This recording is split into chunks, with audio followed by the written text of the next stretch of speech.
Yunda. Oke, kau sama Tata Yunda gimana nih? Lagi viral nih sekarang nih, dibilangnya Ustadz ganteng bisa membawa kaum muda gitu nih untuk lebih dekat kepada Allah. Gimana nih? Bisa ngubah orangnya Allah. Ini juga bukan kesuksesan tapi ujian. Sukses mah satu, kalau udah nyampe surganya Allah. Kalau lagi kayak gini mah malah bisa tergelincir. Kalau makanya ujiannya bukan kesuksesan, justru mohon doanya ya buat semuanya. Mudah-mudahan bisa lewatin ujian.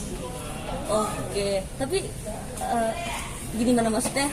Banyak gak sih anak-anak muda sekarang tuh ya maksudnya curhat sama Koko sendiri gitu soal agama, mungkin di DM gitu atau gimana gitu kok? Alhamdulillah banyak, baik yang bertanya, baik yang cerita masalahnya, juga. Bahkan sampai ada yang pengen pinjam duit.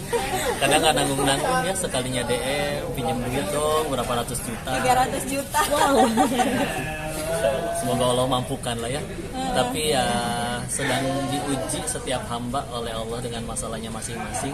Tapi ketahuilah semua ujian itu sedang mendekatkan kita kepada ampunan dan surganya Allah. Jadi tetap semangat lah buat semuanya.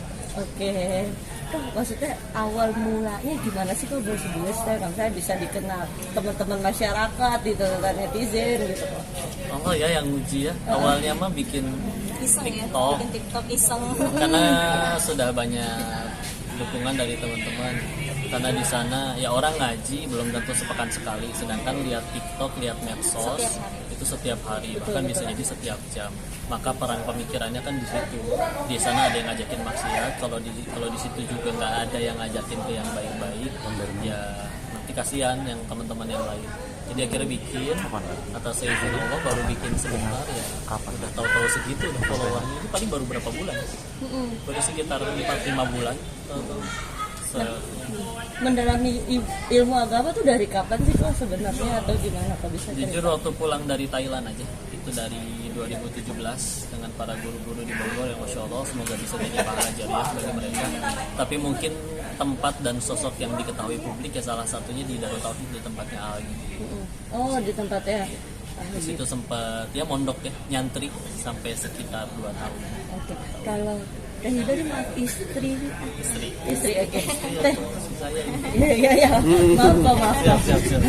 Teh, gimana nih? Ada rasa kejelasan tuh saya lihat. Lakinya kan nih ganteng nih, terus disukain banyak wanita-wanita gitu. Teh, gimana nih Teh?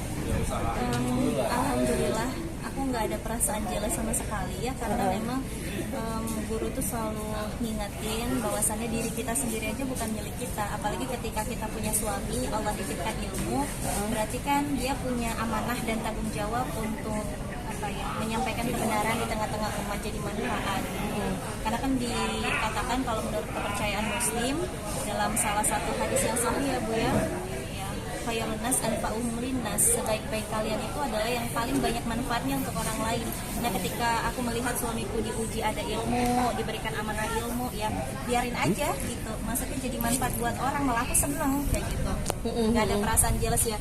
Intinya mah kalau ketika suaminya gak macem-macem, kita juga tenang gitu ya. Jadi alhamdulillah gak pernah ngeladenin. Dan bahkan kita suka ngelihat barang, lihat nih lucu, jadi lucu-lucuan aja sih. Ya, ada yang DM gini nih, ada Terus kan udah ngajak foto gitu Teh, kan biasanya netizen suka nggak sengaja deket-deket atau gimana? Malah aku yang yaudah sini aku yang fotoin, kalau aku malah gitu. Aku tuh dari awal lempeng gitu, maksudnya nyari apa sih gitu ya. Kalau misalnya terlalu cinta sama makhluk juga, ya dia juga bukan punya kita gitu, punyanya Allah dan punya umat gitu ya. Dia sudah silahkan aja, yang selama beliau bisa jaga diri, jaga amanah, jaga hati, ya aku tenang. Nah, jaga dirinya itu kayak mana Teh? Ada batasan ya, pasti tiap keluarga beda-beda ya, misalnya kamu tidak boleh begini ya gitu atau gimana tuh? Enggak, aku bukan termasuk yang kayak gitu ya Bu ya. Gimana Teh? yang ikut syariat Allah Iya, ya. kalau aku cuma satu, aku nggak pernah bilang kamu nggak boleh gini ya, nggak boleh gitu, nggak, cuma satu aja, yang penting jangan pernah melanggar syariat Allah. Syariat Allah itu kan udah banyak banget ya, ibarat kalau misalnya selingkuh itu kan udah melanggar, kalau misalnya chattingan itu kan udah melanggar, jadi cukup satu kalimat aja, biar jangan melanggar syariat Allah. Ini kalian masih muda-muda apa menikah muda atau? Iya. Kalau beliau nggak menikah muda. 27 muda. Waktu nikah umur 27. Ini istri 22. Aku Tapi tampangnya kayak Muda, masih iya, remaja aku pikir banget. 25-an. Alhamdulillah ya. 26. Fakta Morgana. Tapi sekarang sudah dikaruniai keturunan. Masih belum, mohon doa. Mohon doanya. Udah Masya berapa Allah. Berapa lama lama teh menikah? menikah? 4 bulan. Oh, Insya Allah mudah-mudahan doa-doa dari teteh. amin amin, semoga Iya. segera ya teh. Oh, melihat Tapi ada nggak sih kak maksudnya wanita-wanita yang agak rese mengganggu? Oh itu mah ke aku. Gimana tuh Annoyingnya teh? ke Kami aku. ada kok. Ke aku sih kalau itu mah hampir tiap hari teh aku nerima DM atau kalau aku live juga langsung pas live gitu kadang jadi kayak ngejulitin akunya Iya. biasa kan Uh-uh. ngejulitin akunya ngangkat beliaunya jadi kayak ya pokoknya yang lebih agak tekanan ke aku sih sebenarnya kalau ke beliau mah lebih banyak apa ya fans kalau aku jadi lebih banyak hatersnya iya gitu karena iya karena kan mungkin berharap sampai ada satu titik aku sampai cerita sama Ustadz ya sama Ustadz Sohedi aku sampai cerita ada DM dari Ahwat dia bilang kayak gini teteh kan udah paham ilmunya ya teteh belajar agama boleh tidak teteh berbagi suami katanya Waduh. gitu. Kan teteh paham itu boleh katanya gitu ya aku jawab aja memang itu dibolehkan di dalam Islam ya cuman kalau kita baca full ayatnya kelanjutan ayatnya kalau kamu tidak mampu berlaku adil maka cukup satu saja silakan tanya ke Denis dia mampu adil atau tidak kan gitu. Oke. Udah dilatih di Thailand kan. Udah biasa. Perempuan di sana sama di sini kan beda ya. Di sana lebih buka-bukaan, lebih apa. Karena udah pernah lihat yang di Thailand kayak gitu, jadi ngelihat yang di sini aja udah biasa aja. Oke. Lagian ya Oke. Allah Prof, kasih hatinya ke Yunda insyaallah. Prof, dari berarti tinggal di Thailand atau gimana nih? Bisa ke Indonesia maksudnya gimana nih? Ya dulu di Thailand kan guru ngurus yang kasino itu. Nah itu di Thailand, oh iya, iya. benar di Thailand, bukan di Indonesia. Di Thailand 3 tahun lebih ya di situ. Dan baru pulangnya 15 Maret itu 2017. Dari itu baru mulai tinggal di Indo lagi, baru belajar agama. Benar-benar di situ. ngurusin kasino. Kasino Iya. Kan waktu di Thailand jadi bandar judi. jadi Oh. beliau berhubungan langsung sama orang Hong Kong orang Thailand bisa bahasa Hong Kong bahasa Mandarin Thailand bisa. Kok berarti ini kan panggilnya kok berarti mualaf atau bagaimana? Atau Iya darahnya Cina, tapi yang mualaf ayah duluan. oh berarti Islam sejak kecil. Tapi tidak menjalankan syariat gitu. Iya karena sempat di kasino gimana kehidupan kelam di kasino terus bisa hijrah ya sebutannya gitu ya. Gimana Kenapa? coba Ya titik ceritain. baliknya apa sih kok? Titik balik. Di saat semua yang kata orang sumber kebahagiaan udah nyobain semua, udah punya semua, tapi malah gitu aja garing belanda. Mungkin kalian pernah makan sampai kenyang banget, terus masih ada yang ngasih kotak lagi. Semangat atau biasa aja? Biasa aja Analoginya udah aja. kenyang. Makan all you can eat gitu. 5 menit pertama subuh, coba udah 1 jam. Ngelihat dagingnya juga malu.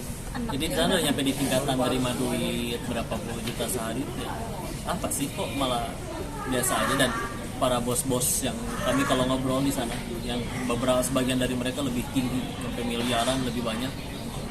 Tapi ketika ditanya nggak pada pengen selamanya hidup kayak gitu. Dan sering cerita stres, ada yang bahkan untuk bisa tidur pun harus minum obat tidur, kalau nggak benar-benar nggak bisa tidur sama sekali. Kalau memang itu udah jadi sumber kebahagiaan dan kehidupan yang benar, kenapa ada yang kayak begitu kan? Maka pasti juga nih, berarti pasti ada yang salah, berarti bukan untuk ini saya diciptakan. Maaf kok di kasino itu sebagai apa? 2 tahun pertama sebagai IT, yang di tahun yang terakhir, tahun yang ketiga sebagai salah satu owner Pemilik bandar judinya. bukan ini lagi kalau Bukan pekerja pemain, tapi benar. terus itu Yang ngaturin orang menang kalah itu saya juga. ya bisa diceritain nggak? Tadi kan analogi doang kok. Cerita sesungguhnya pas apa yang membuat Koko ibaratnya apa ketemu Yunda kah apa yang membuat Koko Masih Belum jauh ya, Teh? jauh banget. Aku ketemu sama dia tuh beliau udah bener-bener punya hafalan Quran dan udah seperti kita muslim bahkan lebih luar biasa kalau menurut aku gitu. Jadi tadi sampai momen tadi ya udah garing sama semuanya, padahal dikira itu dulu sumber kebahagiaan. Lama-lama sampai tidur nggak bisa lama, paling lama hanya 3-4 jam terbangun karena gelisah atau mimpi buruk. Karena kalau bangun juga langsung cek handphone, cek saldo, duit, perasaan masih banyak tuh ya, kenapa menderita seperti itu. Ketemu sama lingkungan, mereka untuk bahagia tuh harus ketergantungan dengan obat-obatan meskipun uang sebanyak apapun. Sampai akhirnya pokoknya sudah menyimpulkan, oh ini salah, ini nggak benar, ini nggak bisa jadi diterusin. Dan akhirnya memutuskan untuk pulang akhirnya. Dan akhirnya ketemu Teteh? Waktu di pesantren pulang, tobat, belajar ngaji, salah satu tempat ngajinya di pesantren Darut Tauhid tempat lagi, ketemu Yunda di situ. Satu lagi kok. Iya. Apakah Koko termasuk gangster dari itu enggak? Maksudnya kan kalau owner kasino itu kan ada yang gangster-gangsteran. Sebutan dari orang aja sih, di dalamnya yang lucu-lucu juga ada, yang jahat ya jujur ya, ketika ada orang yang nyuri dari company kita, dari perusahaan kita, ya memang harus dikasih efek jerah ya, hukuman, dan ada yang yang harus dihukum, ada yang dipenjarakan atau yang dipukul atau apapun, tapi itu mah kebijakan dari teman-teman aja sih. Tapi kalau dibilang gangster apa enggak seperti kayak yang di film-film gampang bunuh orang, nembak-nembak gitu, enggak kayak gitu.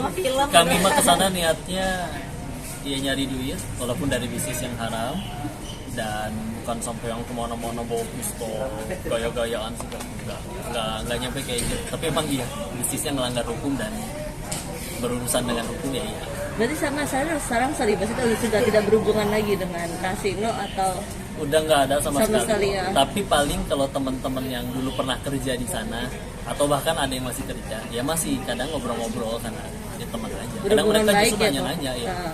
Kok bisa sih kayak gitu? Pengen kayak lu juga tuh kan. Cuman kalau gua pulang gimana nih buat uang susu popok anak istri, ya masih takut ke arah sana banyak. Oke, terima kasih. Terima kasih banyak ya, mohon doanya. Terima kasih. Assalamualaikum warahmatullahi wabarakatuh.